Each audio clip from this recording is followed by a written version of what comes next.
இந்த உலகமே பிரளயத்துல மூழ்கி இருந்தப்போ பிரம்மா படைச்ச முதல் படைப்பு சுவாயம்பு மனு சதரூபை. இவங்க மூலமா தான் மனித குலம் விருத்தியாச்சு. சுவாயம்பு மனு கேட்டார், இந்த உலகத்துல எப்படிப்பா வாழ அப்படின்னு. அப்பதான் யோசிச்சார், வாழணும்னா பூமி வேணுமே, பூமியை கண்டுபிடிக்கணும். பூமி கடலுக்கு அடியில எங்கேயோ மூழ்கி போயிருக்காது, எங்க இருக்குன்னு கண்டுபிடிக்கணும். விஷ்ணுவை நோக்கி தவம் பண்ணார். அப்போ அவருடைய நாசியில இருந்து கட்ட விரல் அளவுக்கு ஒரு பன்றிக்குட்டி வெளியில வந்து குதிச்சுது.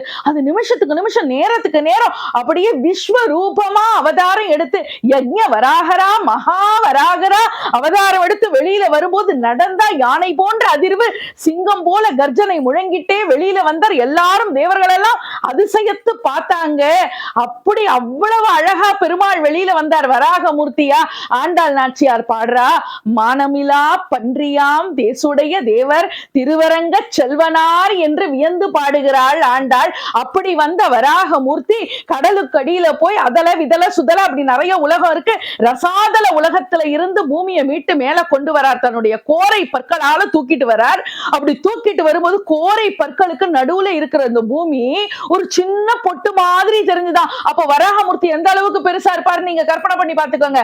அந்த அளவுக்கு மிகப்பெரிய அளவுல அவதாரம் எடுத்துட்டு வந்து இந்த உலகத்தை காப்பதற்காக பூமியை தூக்கி கொண்டு அந்த பூமாதேவியை காப்பாற்றி கொண்டு மேல வரார். அப்படி வரும்போது எதிர்த்தாப்புல இரண்யாட்சன் என்கிற ஒரு அசுரன் கதையை எடுத்துட்டு இவரோட சண்டை போடுறதுக்கு வரா.